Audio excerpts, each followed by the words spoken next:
Hello friends, good morning. നമ്മുടെ Kerala T V സീരിയലിലേക്ക് എല്ലാവർക്കും സ്വാഗതം. അവരുടെ ചെവിക്കൽ തീർത്ത് കൊടുത്തിട്ട് ഇനി എൻ്റെ മുന്നിൽ നിന്ന് സംസാരിച്ചു പോകരുത്, സഹോദര ബന്ധം എന്താണെന്ന് നിനക്കറിയില്ല എന്ന് പറഞ്ഞുകൊണ്ട് അപർണയോട് ഇങ്ങനെ നമ്മുടെ അമൽ പറയുക. മിണ്ടിപ്പോകരുത് നീ എന്നും പറഞ്ഞുകൊണ്ട് നമ്മുടെ അമൽ ഇങ്ങനെ പറഞ്ഞിട്ട് ഇങ്ങനെ നിൽക്കുമ്പോഴത്തേക്കും തുള്ളിച്ചാടി അപർണ അവിടെ നിന്ന് പോയി. അപ്പോൾ അവളെ തല്ലണ്ടായിരുന്നു എന്ന് അമലിനോട് നമ്മുടെ അഭി പറയാം. അവളുടെ സംസാരം കേട്ടാ തല്ലി പോകും എന്നും പറഞ്ഞുകൊണ്ട് അവിടെ നിന്ന് നമ്മുടെ അമലും പോയി. എൻ്റെ ഏട്ടനെ ആരും ഒന്നും പറഞ്ഞാൽ സമ്മതിക്കില്ലെന്നും പറഞ്ഞു. അതും പറഞ്ഞിട്ട് അമലങ്ങ് പോയി. ഈ സമയത്ത് നമ്മുടെ അഭിയാണെങ്കിൽ അവിടെ ഇങ്ങനെ വിഷമിച്ച് നിൽക്കുക. ഇത് കഴിഞ്ഞ് വക്കീലും തമ്പിയും കൂടെ സംസാരിക്കുക കേട്ടോ. ഈ സ്വത്തിനെ പറ്റി ഇതേ പറയുമ്പോൾ മറ്റൊന്നും തോന്നരുത് കേട്ടോ, നമ്മൾ ഒറ്റക്കെട്ടായിട്ട് നിൽക്കേണ്ട സമയമായി, അത് വക്കീലിനും അറിയാവുന്നതല്ലേ എന്നൊക്കെ ചോദിച്ചു. പക്ഷേ നിങ്ങളുടെ ഭാഗത്ത് നിന്ന് ഒരു സഹകരണവും ഇക്കാര്യത്തിൽ ഇതുവരെ ഉണ്ടായിട്ടില്ല എന്ന് പറയുമ്പോൾ അതെന്താ തമ്പി അങ്ങനെ പറഞ്ഞു എന്ന് ചോദിച്ചു വക്കീലും. ഒന്നിച്ച് നീങ്ങാമെന്ന് നമ്മൾ തീരുമാനിച്ചതല്ലേ, ഇപ്പോൾ ഞാൻ എന്ത് വേണം തമ്പി പറയുന്നതെന്ന് ചോദിച്ചപ്പോൾ എൻ്റെ വക്കീലെ പുറത്തു നിന്ന് ഞാനും നിങ്ങളും വിചാരിച്ചാൽ എന്തോന്ന് നടത്താനാ, ആക്രമണം നടത്തേണ്ടത് അളകാപുരിയിലേക്കല്ലേ എന്ന് തമ്പി ചോദിക്കാം. അപ്പോൾ തമ്പി പറഞ്ഞത് എന്താണെന്ന് എനിക്ക് മനസ്സിലാകുന്നില്ലെന്ന് പറഞ്ഞപ്പം എൻ്റെ മകൾ അവളെ കൊണ്ട് ചെയ്യാൻ പറ്റുന്നതൊക്കെ ചെയ്യാം, പക്ഷെ നിങ്ങളുടെ മകളോ, അവൾ ജാനകിക്കും അഭിക്കും വേണ്ടി വാദിച്ചുകൊണ്ടിരിക്കുക ചെയ്യുന്നത്. അപർണ എന്നെ വിളിച്ച് ചോദിച്ചു, എന്തിനാ അച്ഛാ ഞാൻ മാത്രം ജാനകിക്കും അഭിക്കും ശത്രു ആകുന്നത് എന്ന്.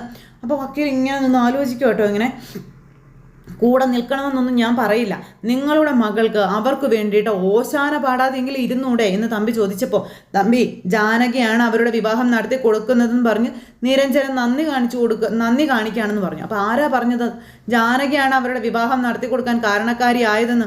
അല്ല, അങ്ങനെയല്ലേ കാര്യങ്ങൾ തീരുമാനത്തിലെത്തിയതെന്ന് തമ്പി ചോദിച്ചപ്പം വക്കീൽ എന്തറിഞ്ഞിട്ടായി സംസാരിക്കുന്നതെന്ന് ചോദിച്ചു. എൻ്റെ മകളുടെ കാര്യത്തിലാണെങ്കിൽ ഞാനത് ശരിവെക്കാം, പക്ഷേ നിങ്ങളുടെ മകളുടെയും അജയുടെയും വിവാഹക്കാര്യത്തിലെ ജാനകിയും അഭിയും സൂര്യയുടെ പിടിവാശിക്ക് മുന്നിൽ തോറ്റുപോയതാണെന്നും പറഞ്ഞ് അങ്ങനെ പറയണു. പക്ഷേ കാര്യങ്ങൾ വിവാഹത്തിലേക്ക് എത്തിച്ചത് മറ്റൊരു വഴിക്കാണെന്ന് പറഞ്ഞു. അപ്പോൾ ഏത് വഴിക്കാണെന്ന് തമ്പിയോട് വക്കീൽ ചോദിച്ചപ്പം പറഞ്ഞ അവളെയും അവളുടെ ഒരു ഫ്രണ്ടിനെയും കൂട്ടി ഒരു പാർട്ടിക്ക് പോയി. അവിടെ വെച്ച് അമൽ കുറച്ച് മദ്യം കഴിച്ചു. അവനെ കൊണ്ട് അതിന് മുൻകൈ എടുപ്പിച്ചത് അപർണ തന്നെയാണ്. അമൽ വീട്ടിലെത്തിയത് കാലുറയ്ക്കാതെയാണെന്നും അത് സഹിക്കാനാകാതെ സൂര്യ അവൻ്റെ കാരണത്തടിച്ചു. അടി കൊണ്ടതും അവൻ ആളങ്ങ് മാറി. സൂര്യക്കെതിരെ അവനങ്ങ് തിരിഞ്ഞു. അതിൻ്റെ കൂട്ടത്തിൽ സൂര്യ വിമർശിച്ച് അജയുടെ കല്യാണക്കാരും അവനങ്ങ് എടുത്തിട്ടു. സത്യത്തിൽ വക്കീലിൻ്റെ മകൾ ഇതൊന്നും മനസ്സിലാക്കാതെയാണ് ഒന്നും ചെയ്യാത്ത അഭിക്കും ജാനകിക്കും കുട പിടിക്കുന്നതെന്നും പറഞ്ഞ് തമ്പി നുണ പറഞ്ഞു കൊടുക്കുക. അത് മാത്രമല്ല, അജയെ മാറ്റി നിർത്താതെ അവനെ നിങ്ങളുടെ നിയന്ത്രണത്തിൽ കൊണ്ടുവരാനും നോക്കാൻ പറഞ്ഞു. ഞാൻ രണ്ടുപേരെയും വിളിച്ച് സംസാരിക്കുന്നുണ്ട് എന്ന് പറയുമ്പോൾ ദിവസങ്ങൾ കഴിയും തോറും ഇതൊക്കെ അങ്ങ് തണുക്കും. പിന്നെ ആളി കത്തിച്ച് സൂര്യയുടെ മുട്ടുമടക്കാനാണ് നമ്മൾ നോക്കേണ്ടതെന്നും പറഞ്ഞു കൊടുത്തു. അപ്പോൾ തമ്പി പേടിക്കേണ്ട, വേണ്ടുന്നത് എന്താണെന്ന് വെച്ചാൽ ഞാൻ ചെയ്തോളാമെന്ന് പറഞ്ഞു. വക്കീൽ ഓക്കെ പറഞ്ഞിട്ട് അവിടെ നിന്ന് പോയി. തമ്പി വലിയ സെറ്റപ്പിൽ ഇങ്ങനെ അവിടെ നിൽക്കുക, ജയിച്ചു എന്നുള്ളൊരു അഹങ്കാരത്തിൽ. ഇതേ സമയം പിന്നെ കാണിക്കുന്നത് നമ്മുടെ അഭി ഇങ്ങനെ അവിടെ ഇരിക്കുക. അപ്പോഴാണ് അങ്ങോട്ടേക്ക് അജയ് വരുന്നത്. അജയ് വന്നിട്ട് അഭിയോട് സംസാരിക്കാനായിട്ട് മടിയായതുകൊണ്ട് കാണാത്ത മട്ടിൽ അങ്ങ് പോവുക. അപ്പോൾ അജയ് എന്നും പറഞ്ഞ് വിളിച്ച് നമ്മുടെ അഭി അടുത്തേക്ക് ചെന്നു. അപ്പോൾ നീ എന്തിനാടാ എന്നെ കാണുമ്പോൾ മുഖം തിരിഞ്ഞു പോകുന്നതെന്ന് ചോദിച്ചു അഭി. മുൻപ് നമ്മൾ ഇങ്ങനെയൊന്നും ആയിരുന്നില്ലല്ലോ എന്ന് ചോദിച്ചപ്പം അത് തന്നെയാണ് എനിക്ക് നിങ്ങളോട് പറയാനുള്ളത്. ഇപ്പോൾ അഭിയേട്ടൻ എനിക്ക് തൊടാൻ പോലും പറ്റാത്ത ഉയരത്തിലല്ലേ നിൽക്കുന്നത്, പിന്നെ താഴെ ഒരു പുൽക്കൊടി പോലെ നിൽക്കുന്ന എനിക്ക് എങ്ങനെ അടുത്ത് വരാനാകും എന്ന് അജയ് അഭിയോട് ചോദിക്കും കേട്ടോ. ഒഴിയേണ്ട സ്ഥാനത്ത് സ്വയം ഒഴിഞ്ഞു പോകണം, അതല്ലേ നല്ലതെന്നും അജയ് ഇങ്ങനെ ചോദിക്കുന്നു. പിന്നെ അതല്ലാതെ അഭിയേട്ടനോടുള്ള അസൂയ കൊണ്ടൊന്നുമല്ല ഞാനിങ്ങനെ പിന്നെ അച്ഛൻ്റെ മറ്റൊരു ഭാര്യയിലുള്ള മകനാകാൻ കഴിയാത്തത് എൻ്റെ ഭാഗ്യക്കേടാണെന്നൊക്കെ പറഞ്ഞപ്പം എടാ സത്യം നിനക്കറിയാവുന്നതല്ലേ എന്ന് ചോദിച്ചു. അച്ഛൻ ചെയ്തു വെച്ചതായിട്ട് എനിക്ക് ഒരു അറിവുമില്ല അജയ്, നീ എന്താ ഇങ്ങനെയൊക്കെ സംസാരിക്കുന്നേ? നിങ്ങളെക്കാളും നടുക്കത്തിലായത് ഞാനല്ലേടാ, അച്ഛൻ എന്നെ ശിക്ഷിച്ചെന്ന് ഞാൻ പറയത്തുള്ളൂ എന്ന് പറഞ്ഞു. അപ്പോൾ സ്നേഹിച്ച് കൊല്ലുക എന്ന് പറയുന്നത് പോലെയാണല്ലോ അച്ഛൻ അഭിയേട്ടന് തന്ന ശിക്ഷയും.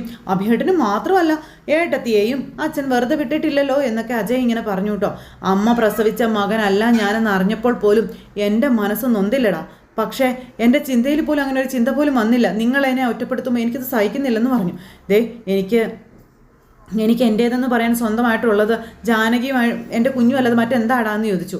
അതറിഞ്ഞിട്ടല്ലേ അച്ഛൻ നിങ്ങളോട് രണ്ടുപേരോട് സ്നേഹം കാണിച്ചത് എന്ന് അജയ് ചോദിച്ചു. അപ്പോൾ നിങ്ങൾ എന്നെ അന്യനായി കണ്ട് അകറ്റി നിർത്തരുതെന്നും അച്ഛനൊരു ധനനിശ്ചയ ആധാരമല്ലേ നടത്തിയിട്ടുള്ളൂ, അതിനേക്കാളും അഭിയേട്ടൻ വില കൽപ്പിക്കുന്നത് നിങ്ങളെ അല്ലേടാ എന്ന് അജയോട് ചോദിക്കുമ്പോൾ എന്നും പറഞ്ഞിങ്ങനെ ചിരിക്കുക. എടാ ഞാനത് കൈ അടക്കി വെക്കുമെന്ന് നിങ്ങൾക്ക് തോന്നുന്നുണ്ടോ? ഞാൻ ഒരിക്കലും അത് ചെയ്യില്ല. എനിക്ക് എന്തിനാടാ സമ്പത്ത്? ഞാൻ ഒരിക്കലും അത് ചെയ്യില്ല. എടാ എന്നെ നീ പോലും ഒന്നും മനസ്സിലാക്കുന്നില്ലല്ലോ എന്നൊക്കെ ഇങ്ങനെ പറയുക കേട്ടോ. എൻ്റെ കൈ പിടിച്ച് പിച്ച് വെച്ച് നടന്നവനല്ലേടാ നീ. നിനക്ക് എങ്ങനെയാണ് എന്നെ തള്ളിക്കളയാൻ തോന്നുന്നു ചോദിച്ചു.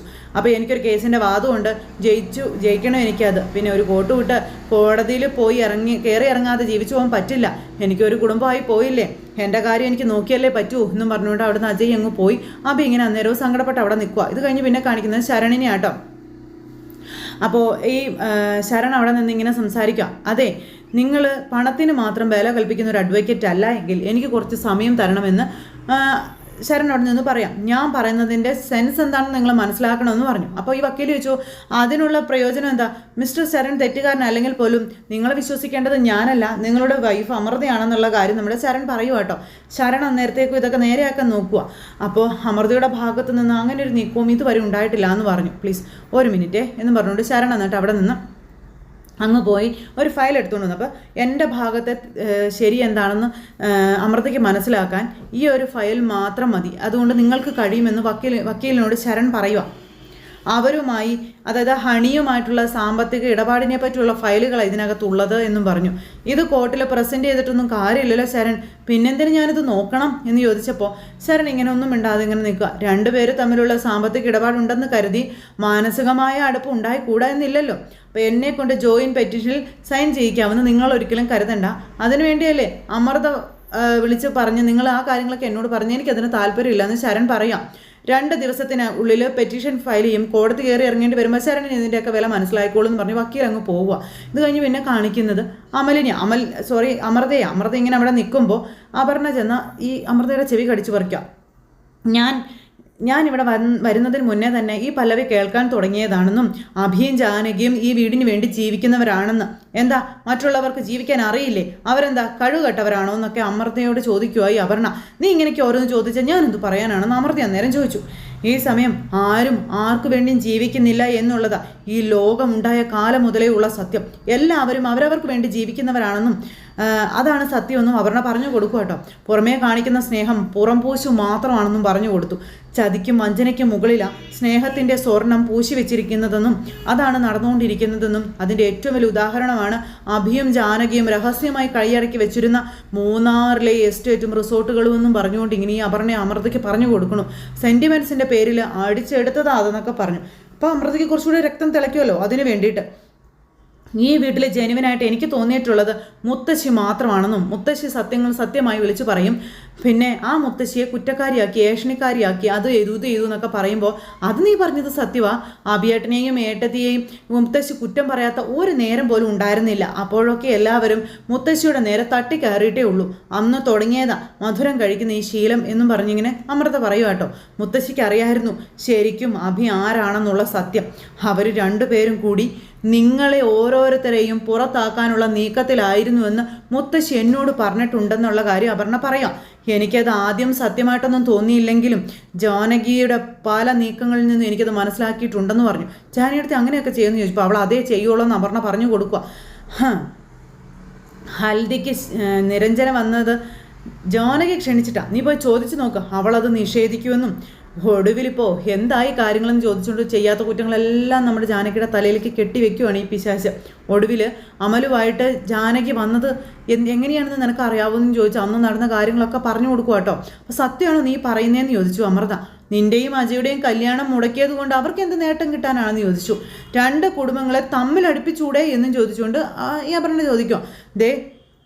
അതുകൊണ്ട് ഈ വീടുമായി ബന്ധമില്ലാത്ത അവർക്ക് എന്ത് നഷ്ടം ഉണ്ടാകാൻ പോകുന്നതെന്നൊക്കെയാണ് ചോദിക്കുന്നത്. അമൃത ഇതെല്ലാം നിന്നിങ്ങനെ ആലോചിക്കുക.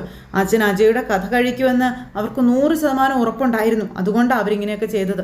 എന്താ തെറ്റ് നിന്റെ തലയിൽ കെട്ടിവെച്ച് പ്രചരിപ്പിക്കുകയല്ലേ ചെയ്തത്? അവരിതെല്ലാം ചെയ്തു കൂട്ടിയിട്ട് നീ അതൊക്കെ ഒന്ന് ഓർത്ത് നോക്ക്. പിണങ്ങി വന്നപ്പോഴൊക്കെ നിന്നെ മടക്കി അയച്ചത് ആരാണെന്ന് ചോദിക്കുക ഈ അപർണ. അപ്പോൾ അതൊക്കെ അമൃത എന്ന് ആലോചിക്കുക. ജാനകി തന്നെയല്ലേ പോന്നും പറഞ്ഞ് നിന്നെ പറഞ്ഞയച്ചതെന്ന് ചോദിച്ചു. അവൾ പറയുന്നത് എല്ലാവരും വിശ്വസിച്ചില്ലേ എന്ന് ചോദിച്ചു. അമൃതയുടെ രക്തം തിളച്ചുകൊണ്ടിരിക്കുക. നിനക്ക് ശരിയായ ഒരു തീരുമാനം എടുക്കാൻ ഞാൻ വരേണ്ടി വന്നില്ലേ എന്ന് ചോദിക്കുക. പിന്നെ എത്രയും വേഗം ശരണിനെ ഒഴിവാക്കി വിടുകയാണ് വേണ്ടത്. എന്നിട്ട് നിനക്ക് താല്പര്യമുള്ള എന്തെങ്കിലും ഒരു ബിസിനസ് നീ തുടങ്ങണം. ജീവിക്കാൻ ഒരു പുരുഷൻ്റെ കൂട്ട് വേണമെന്നൊന്നും ഇല്ല എന്നൊക്കെ പറഞ്ഞ് അമൃതയെ ചൊടിപ്പിക്കുക. അപ്പം ഞാനും അതേപ്പറ്റിയൊക്കെ ആലോചിക്കുന്നുണ്ടെന്ന് പറഞ്ഞപ്പം നല്ലൊരു ശതമാനം സ്വത്ത് ജാനകിയും അഭിയും കൈയടക്കി വെച്ചിരിക്കുകയല്ലേ. അപ്പം പിന്നെ ഇനി അവർ ഈ വീട്ടിൽ നിലനിർത്തിക്കൊണ്ട് പോകുന്ന ആപത്താണെന്ന് പറഞ്ഞു. ജാനിയടുത്തിയുടെ ഭരണം ഇനി ഇവിടെ വേണ്ട, അതിന് ഞാൻ സമ്മതിക്കില്ലെന്ന് പറഞ്ഞ് അമൃതയെ അങ്ങ് പറഞ്ഞു വിട്ടു. അമൃത അങ്ങ് പോയി കഴിഞ്ഞപ്പോഴത്തേക്കും അപർണ ഇങ്ങനെ അഹങ്കാരത്തോടെ ഇങ്ങനെ നിൽക്കുക, ജയിച്ചു എന്നുള്ളതിൽ. ഈ സമയം പിന്നെ ലച്ചുവും പൊന്നും കൂടി അബിയുടെ അടുത്തേക്ക് ചെല്ലുക. അപ്പോൾ അച്ഛാ ദേ ലച്ചു ചെറിയമ്മ വന്നു കേട്ടോ എന്ന് പറഞ്ഞ് കാണിച്ചു കൊടുത്തു. അപ്പോൾ അബിയേട്ടൻ എന്തിനാണ് വിളിപ്പിച്ചതെന്ന് ചോദിച്ചു.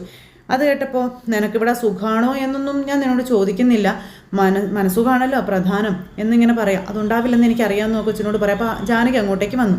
അപ്പോൾ മുത്തശ്ശിക്ക് മാത്രമേ എന്നെ ഇഷ്ടമല്ലാതായിട്ടുള്ളൂ, വേറെ പ്രശ്നമൊന്നും ഇല്ല അബിയേട്ടാ, എനിക്ക് സുഖമാണെന്ന് ലച്ചു പറയാം. അപ്പം നിന്നെ തുടർന്ന് പഠിപ്പിക്കാമെന്നുള്ളൊരു വാക്ക് നിനക്ക് ഞങ്ങൾ തന്നിരുന്നു, അതേപ്പറ്റി പിന്നെ സംസാരിക്കാനുള്ളൊരു സാഹചര്യവും കാര്യങ്ങളൊന്നും ഉണ്ടായതും ഇല്ല എന്ന് പറഞ്ഞു നമ്മുടെ ജാനകി.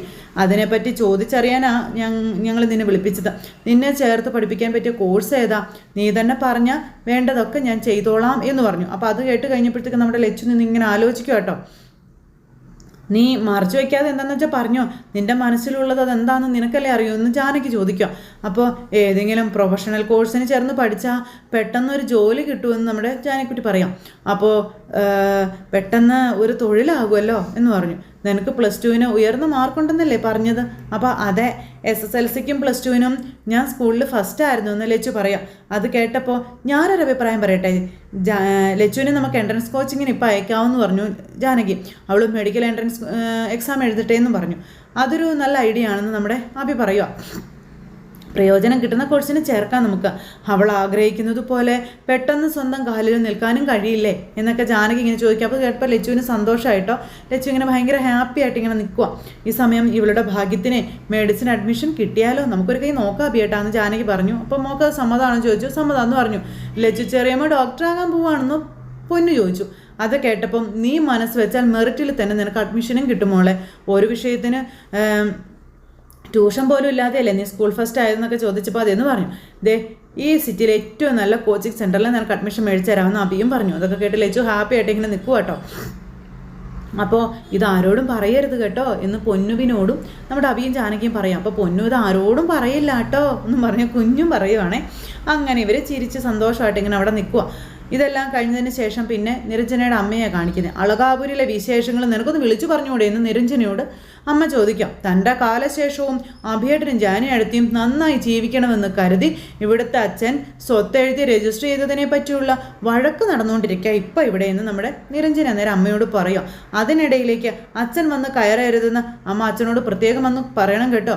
അപ്പം ഞാൻ അതേപ്പറ്റിയൊക്കെ നിൻ്റെ അച്ഛനോട് പറയുന്നുണ്ട്. ആര് കേൾക്കാനാ മോളെ, നിൻ്റെ അച്ഛൻ വക്കീലാണെന്നൊക്കെ പറഞ്ഞിട്ട് എന്താ കാര്യം? ഇപ്പോൾ പൂർണ്ണമായും തമ്പിയുടെ കയ്യിലായി കഴിഞ്ഞിരിക്കുന്നു രാജേട്ടൻ എന്ന് പറഞ്ഞു. ഇത് കേട്ടപ്പം കഷ്ടം തന്നെയാട്ടോ അമ്മേ, ആ തമ്പിയും മോളുവാ സന്തോഷത്തോട് പോയിരുന്ന ഈ കുടുംബത്തിനെ ഒരു യുദ്ധക്കളവാക്കി മാറ്റിയതെന്ന് നിരഞ്ജന നേരം പറയുവാണ്. സ്വത്തിൻ്റെ കാര്യമൊക്കെ പോട്ടെ, അഭിയേട്ടനെ മറ്റുള്ളവരുടെ മുന്നിൽ ഒരന്യനാക്കി തീർക്കുക അവർ ചെയ്തുകൊണ്ടിരിക്കുന്നത്. തമ്പിയുടെ ലക്ഷ്യം എന്താണെന്ന് ഞാൻ സൂചന കൊടുത്തിട്ടും രാജേട്ടൻ അതൊന്നും മനസ്സിലാകുന്നില്ല എന്ന് അമ്മ പറയാം. കുളം കലക്കി മീൻ പിടിക്കാൻ ആ തമ്പി നോക്കുന്നത്, അതിനൊപ്പം നിൽക്കാൻ ആ അപർണയും ഉണ്ടെന്നും പറഞ്ഞു. അമ്മേ, അപർണ ആരാണെന്ന് ഞാൻ മനസ്സിലാക്കിയതല്ലേന്ന് ചോദിച്ചു. കാരുണ്യത്തിൻ്റെ ഒരു കണിക പോലും അവളുടെ മനസ്സിലില്ലെന്നും വെറും ദുഷ്ടയാണെന്നുള്ള കാര്യവും നമ്മുടെ നിരഞ്ജന പറയുക. അപ്പോൾ അപർണയെ പറ്റിയുള്ള രഹസ്യങ്ങൾ മുഴുവനും പറഞ്ഞു കൊടുക്കുകയാണ്. അപർണ എന്ന് പറയുന്ന പൂതന ആരാണെന്നുള്ള കാര്യം നിരഞ്ജന. അപ്പോൾ അച്ഛനോട് പറഞ്ഞേക്ക്, തക്കം കിട്ടിയ അച്ഛനെ തമ്പി ചതിക്കുമെന്ന്. ഞാൻ നിന്നെ വിളിച്ചത് അമ്മയുടെ മനസ്സിലൊരു ഉത്കണ്ഠയുണ്ട് മോളെ, നിന്നോട് പറയാനാണെന്ന് പറഞ്ഞു. നീ അതെങ്ങനെ എടുക്കുമെന്ന് എനിക്കറിയില്ല എന്ന് പറയുമ്പോൾ കാര്യം എന്താണെന്ന് വെച്ചാൽ അമ്മ പറയാൻ പറഞ്ഞു. അജയ് അപർണയുടെ പക്ഷത്തേക്ക് ഇപ്പോൾ ചാഞ്ഞിരിക്കുകയല്ലേ, മൂന്നാറിൽ നിന്ന് അവൻ നിന്നെ ഒഴിവാക്കി അവളുടെ കാറിൽ കയറി പോരുകയും ചെയ്തില്ലേ എന്ന് ചോദിച്ചു. അപ്പോൾ ഒന്നും മിണ്ടാതെ നിരഞ്ജന ഇങ്ങനെ നിൽക്കാം. അപർണയുടെ ജീവിതത്തിലേക്ക് അമൽ യാദർച്ഛികമായി കടന്നു വന്ന ഒരാളാണ്. അതുമാത്രമല്ല, അപർണയ്ക്ക് അജയോട് തോന്നിയ താല്പര്യത്തിൻ്റെ പുറത്താണ് അജയുമായിട്ടുള്ള വിവാഹം ഉറപ്പിച്ചതുപോലും. അമ്മ വളഞ്ഞു പിടിച്ചു വരുന്നത് എന്തിനാണെന്ന് നോക്കി എനിക്ക് മനസ്സിലായി എന്ന് നിരഞ്ജന അന്നേരം പറയുവാണ്. അമ്മയെ അന്ധമായി സ്നേഹിച്ച പുരുഷനെ കുറേശ്ശെ ഞാൻ മനസ്സിലാക്കാൻ തുടങ്ങിയിട്ടുണ്ടെന്നും ഒരു കാര്യം ഞാൻ അമ്മയോട് വ്യക്തമായിട്ട് പറയാം, എന്തൊക്കെ വന്നാലും നിരഞ്ജന നന്മയുടെ ഭാഗത്തു മാത്രമേ നിൽക്കൂ എന്നുള്ള ആ ഒരു ഇതെടുക്കുവാണ്. അത് ജാനിയടത്തേക്കും അഭിയേട്ടനും ഒപ്പം ആയിരിക്കുമെന്നും നിരഞ്ജന തറപ്പിച്ചു പറയുവാണ്. പിന്നെ വേറെ വിശേഷങ്ങളൊന്നുമില്ല അമ്മ വെച്ചോളാൻ പറഞ്ഞു ഫോൺ അങ്ങ് കട്ട് ചെയ്തു. ഇത് കഴിഞ്ഞ് തന്നെ ലച്ചു അവിടെ ഇരിക്കും. അപ്പോൾ നമ്മുടെ പൊന്നു അങ്ങോട്ടേക്ക് ലച്ചുവിൻ്റെ അടുത്തേക്ക് വന്നു. ലച്ചു അന്നേരം പൊന്നുവിന് കളറടിച്ചു കൊടുത്തും അതുപോലെ പഠിപ്പിച്ചു കൊടുത്തൊക്കെ ഇരിക്കാം. അപ്പോൾ അതിനുശേഷം ഇവർ സംസാരിക്കാൻ തുടങ്ങി. അപ്പോൾ ഈ കുഞ്ഞു പറഞ്ഞു ഇതിനു മുന്നേ ഈ വീട് ഇങ്ങനെയൊന്നും ആയിരുന്നില്ല, ലച്ചു ചേച്ചി ഇന്ന പോലെയൊക്കെ ആയിരുന്നു എന്ന് പറഞ്ഞ് എല്ലാ സന്തോഷങ്ങളെ പറ്റിയൊക്കെ നമ്മുടെ പൊന്നുമോള് പറഞ്ഞു കൊടുക്കുക കേട്ടോ. ഇതൊക്കെ കേട്ട് ലച്ചു ഇങ്ങനെ അന്തം വിട്ടിരിക്കുക. നിരഞ്ജന ചെറിയമ്മയല്ലാതെ ആരും ഇപ്പോൾ പൊന്നുവിനോട് മിണ്ടുന്നില്ല എന്ന് നമ്മുടെ പൊന്നു അങ്ങനെ പറയുക കേട്ടോ. ഇതൊക്കെ കേട്ടപ്പോൾ നിന്നോട് എന്നോടും അവർ മാത്രമല്ലേ മിണ്ടുന്നുള്ളൂ, ഞാൻ വരേണ്ടിയിരുന്നില്ല അല്ലേ മോളെ ചോദിച്ചപ്പോൾ ലച്ചു ചെറിയമ്മ എന്തിനാ വരാതിരിക്കുന്നത്, ലച്ചു ചെറിയമ്മ ഉള്ളത് എനിക്കൊരു സമാധാനം എന്ന് പറഞ്ഞ് ഇവരിങ്ങനെ ഇരിക്കുക. അപ്പോൾ ഇവർ തമ്മിൽ സംസാരിക്കുന്ന അമൽ അവിടെ നിന്ന് കേൾക്കുക കേട്ടോ. ഇതേ ലച്ചുവിന് സ്റ്റാർ കിട്ടി, അത് കിട്ടി, ഇത് കിട്ടിയെന്നൊക്കെ പറഞ്ഞ് ഒത്തിരി ആഘോഷിക്കുന്ന കാര്യങ്ങളൊക്കെ ഈ കുഞ്ഞവിടെ നിന്ന് പറയും. ഇതൊക്കെ കേട്ടപ്പോൾ അമലിന് സങ്കടം വന്നു. ഇനി ഇതൊക്കെ തിരിച്ചു വരും കേട്ടോ എന്ന് പറഞ്ഞ് ലച്ചു കുഞ്ഞിനെ സമാധാനിപ്പിക്കാം. അപ്പോൾ എനിക്കതൊന്നും വേണ്ട ലച്ചു ചെറിയമ്മേ, പൊന്നുവിനോട് എല്ലാവരും ഒന്ന് മിണ്ടിയാൽ മതിയായിരുന്നു എന്നൊക്കെ കുഞ്ഞിങ്ങനെ ഇരുന്ന് പറയുവാണ്. അപ്പോൾ ഇതൊക്കെ കേട്ടപ്പോൾ നമ്മുടെ അമലിനെ സഹിച്ചില്ല. അമലിങ്ങനെ അതൊക്കെ കേട്ട് വിഷമത്തോടെ ഇങ്ങനെ നിൽക്കുന്നു. ലച്ചു കുഞ്ഞിനെ സമാധാനിപ്പിക്കുന്നതൊക്കെ അമൽ കാണുകയും ചെയ്യുന്നു. അപ്പോൾ അങ്ങനെ ഒരു സിറ്റുവേഷനൊക്കെ കാണിച്ചുകൊണ്ടാണ് ഇന്നത്തെ നമ്മുടെ കഥ അവസാനിച്ചിട്ടുള്ളത്. അപ്പോൾ എല്ലാവരും കാത്തിരുന്ന് കാണണേ. എല്ലാവർക്കും നല്ലൊരു ദിവസം ആശംസിക്കാം കേട്ടോ. നന്ദി. Take care. Bye bye. Tata.